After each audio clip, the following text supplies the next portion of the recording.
Good morning. Bueno, sí.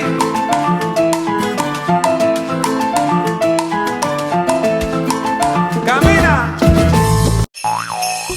It's currently Friday, day 1 of Vlogmas, and before I even start with all of this, introducing myself and get to know me and everything, kind of a quick explanation of why the heck I'm doing Vlogmas.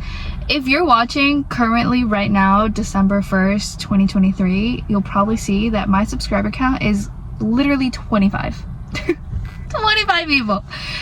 I just started posting videos like 2 or 3 months ago, like consistently, and honestly I love it. I'm not even gonna lie, I love it. Like, basically the whole reason why I'm doing Vlogmas is to get out of my head.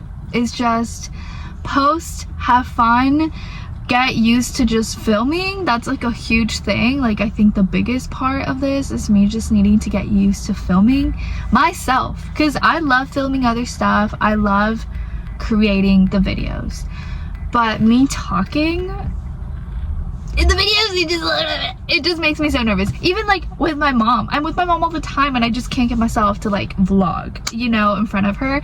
So yeah, we're gonna work on that. And that's the whole point of Vlogmas. So I made a list, a calendar per se, of basically everything that I'm gonna be posting from here on till the 25th, I believe. I'm hopeful because I keep seeing all these other YouTubers being like, I couldn't do Vlogmas, no way, oh my god, and it scares me. It scares me because if like an actual vlogger has a hard time, I'm afraid of what it's gonna do to me. However, I'm gonna do my best, and I'm just gonna do it for the fun of it, you know what I mean? So it's not really about like the quantity, like it's not about making long heavy videos, it's just about making like good videos that I enjoy and that hopefully you do too.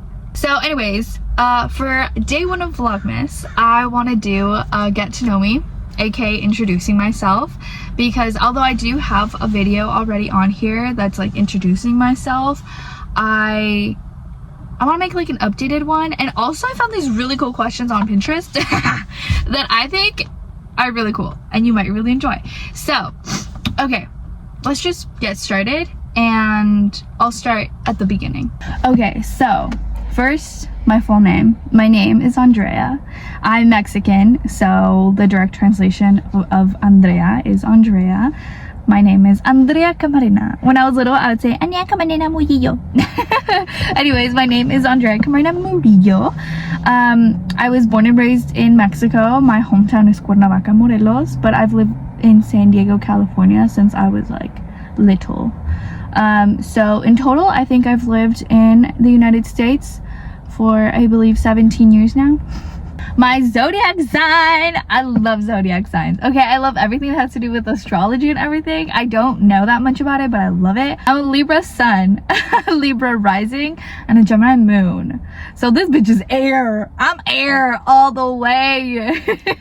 And honestly, for those that know me, I'm the most air bitch you could know. But my mom is a triple Libra. So I'm currently 24 years old. My birthday's on September 30th. I was born in 1999. I studied at UC San Diego. I graduated with a bachelor's of science in cognitive and behavioral neuroscience. So I basically am like a mix of a neuroscientist and a psychologist, and I currently work with babies. I'm a nanny of 2 infants, and I want to get a master's in education, and kind of end up merging my neuroscience, psychology, and experience with education. So yeah, hopefully one day you'll see me do big things in education, and early education all the way through 12th grade, or what would be like senior year of high school. Okay, 3 things I love. I love coffee. I love coffee. I'm gonna say I love exercising or like the gym. I don't know if the love came just organically, like, oh, I love it, you know, because it's fun, or if I love it because I feel like I'm working towards my goals. And honestly, anything that makes me feel accomplished, I will love. You know what I mean? I love it and I'll probably keep loving it because I just keep discovering things about my body, and that's just like a huge thing, you know. I end up loving the way it makes me feel with myself. First thing I notice in a new person, physically, of course, obviously, eyes and mouth. I'm a huge, like, I love big eyes and a big smile. I love that. Obviously, I'm gonna notice your height. But then things like not physically, the first things that I'll notice are like eye contact when you're talking to a person is huge for me. It might be because of me being Mexican, but in Mexico you gotta look at people in the eyes, and that's not so big in the US, which is a bit strange for me. And it has been since I moved here. Unfortunately, I feel like now I kind of imitate like the lack of eye contact, but eye contact for me is huge. It makes everything feel a lot more intimate and like you're actually connecting with someone. So I love that. And I will also notice how much you move when you talk, because I'm a big, like, I talk with my hands and I love that. And when people do the same, I find it so engaging. So I love that. If you're like an engaged person when you converse, through your eyes, through your movements, and obviously through like your tone and your voice and how you speak, I'm gonna notice that immediately. You're gonna be very memorable for me. Okay, these next questions are titled questions that extend the brain. And I didn't really even think about my answers because I wanted to get like an organic experience with it, but they're really cool. Like, I read through them and I think they're really fun. Okay, so what color is your favorite song? I love that. I don't even know what my favorite song is. I don't think I have a favorite, but I think that what would be a favorite song would be, oh, there's a song called Dame Bebe. It's a banda song and I love that song. I could listen to that song all day, every day. I love that song. I have many like that and they all have different colors, so it's very fun to think about it that way. But I think Bebe Dame, I think that song would be yellow. I think this song though would be blue, and then I think this one would be red. So these are like 3 of my top songs that I love, and they have different colors. I also feel like a bad bitch differently with them, you know what I mean? So yeah, I love this question. When you look at the stars, what do you feel? Oh, okay, I'm a big spiritual person. I'm not religious, but I am very spiritual. And when I look at the stars, I feel loved. I feel connected with Mother Nature. It's the same with the moon. Like, the moon to me, I embody it as like a mother figure. So when I look at the stars, I feel watched over as if, you know, they're like guardian angels type of a thing. So I love that. I'm not a night person, but I really love night figures, if that makes sense. I love this question. What do you want to be remembered for? Oh, brother. That's a big question. Okay, I talked about how like I want to go into education. Well, I want to build systems of education that are inclusive and diverse for bilingual students or polyglot students, so those that are speaking many languages, learning many languages, and of many different resources and of many different mental capabilities, you know? So I think that my connection as a neuroscientist, psychologist, and educator, I want to be able to revamp schools. I want to be able to build schools in developing countries. I want to be able to create a leveled out playing field for so many students of anywhere from like pre-K all the way through high school, eventually maybe college. So I want to change the way the education field is for students and for educators, because it's such, as of now, next to medical field, it is a leading field of burnout, and that's immensely frustrating because a teacher does it out of pure passion, and that's so heartbreaking that like everyone knows that right now if you go into education you're not going to get paid well, and you're doing it just because you love it, and no one should need to struggle through life to do something they love, you know what I mean? So I really think there's so much that needs to be worked on that way, and I really believe that I'll eventually have to start working with different governments in order to enact real change. So that's something I want to do. I also, like, as a short-term goal, is that I would love to create a platform for mid-size, plus-size girls. I am mid-size, and the fat phobia that I was raised with and that I was indoctrinated with, it's crushing. It's really hard, and I feel like we don't have enough impact on women through the mid-size and plus size range, you know? And I just feel like I would love to be someone that embodies like that diverse beauty, you know? Okay, this one's a bit short. Does love conquer all? I don't believe love is above everything. I think love is the most important thing to have in your life. However, for example, I would never say marry someone who cannot support you. I'm a big believer that love does not pay the bills. So love does not conquer all. And sometimes people don't know how to receive love. So I think that's a big thing, is that you may be really good at giving it and someone will not know how to receive it, and therefore love does not mean a thing in that interaction. So no, I don't believe that love conquers all. However, I do believe that love should be found everywhere and should be part of everything. What is your golden rule? Yikes, I don't know. My golden rule: be honest, direct, and caring. If you cannot do everything through honesty, direct communication, and carefulness, or just being caring and compassionate, I'm sorry, but that's something, like, I don't think I can evolve with a person in any form of relationship, as an acquaintance, as a colleague, as in a relationship, like a loving relationship, romantic relationship. Nothing absolutely. I cannot do that if you are not able to communicate honestly, directly, and compassionately. How do you know a risk is worth taking?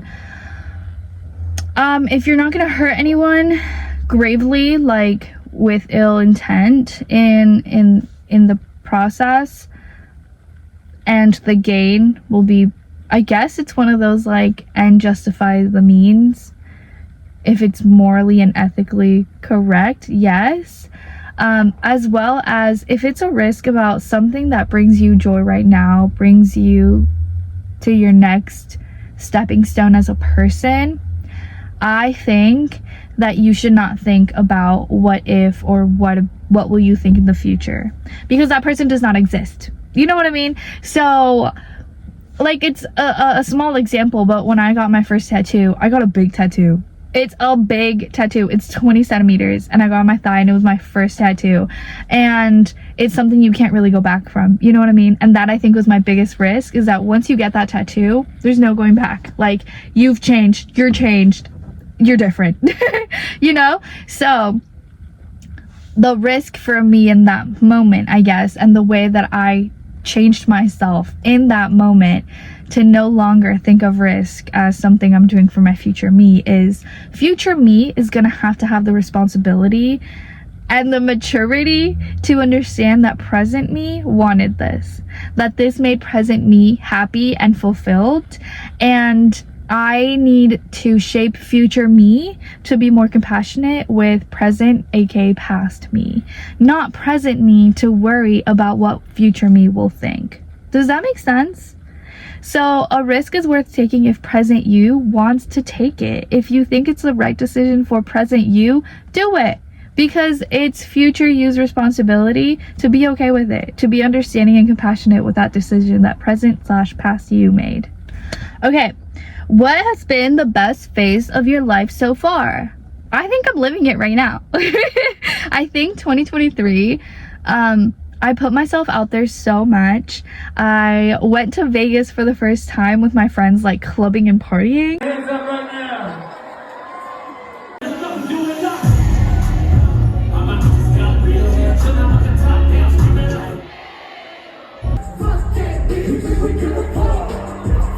And not only did I go the first time, I continued going every month for like 4 or 5 months.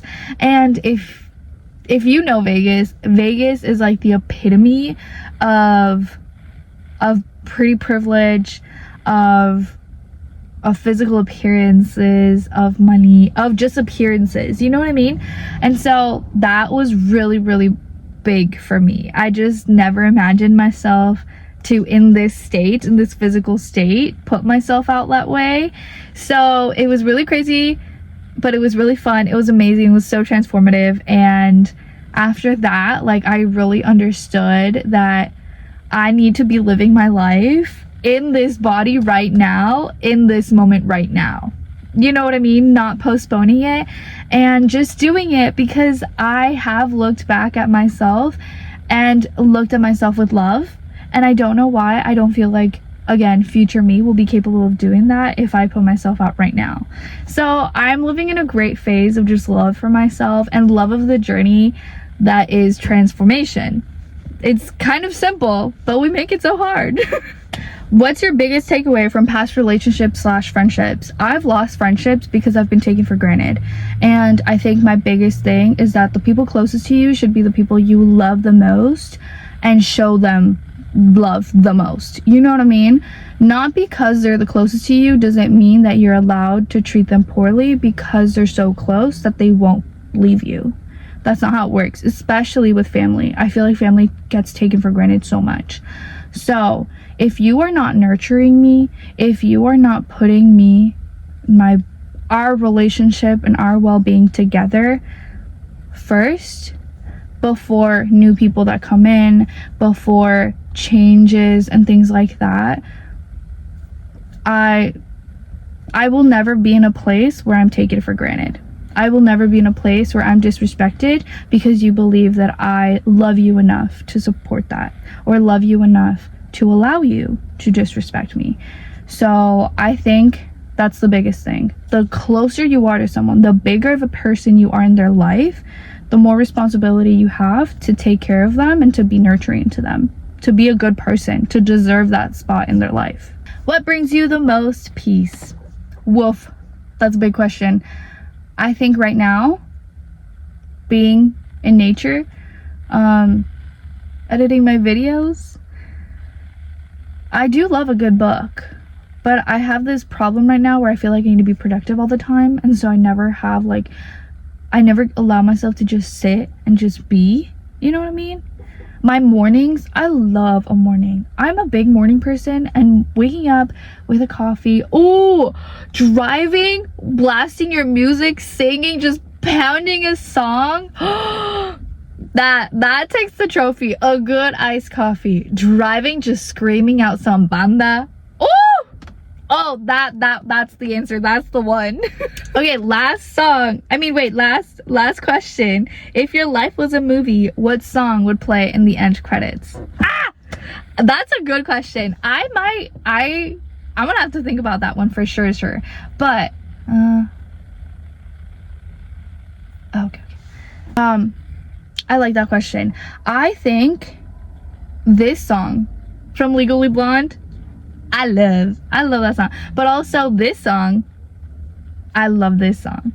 Or this song, because I feel like my movie would be like a love and friendship movie, you know?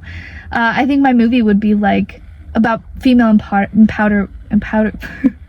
female empowerment and, like, you know, finding peace. You know what I mean? Eat, pray, love type of movie. I hope that you like these questions. I hope that you answer these questions as well. I think it's very fun to just like sit with yourself and think of yourself this way. Please comment your favorite question, answer your favorite question in the comments. I would love that. Oh my god, talk with each other about their questions. I would love that. But anyways, yeah, found these on Pinterest. They were fantastic. Hope you enjoyed it, and I'll see you tomorrow for Vlogmas Day 2. Bye.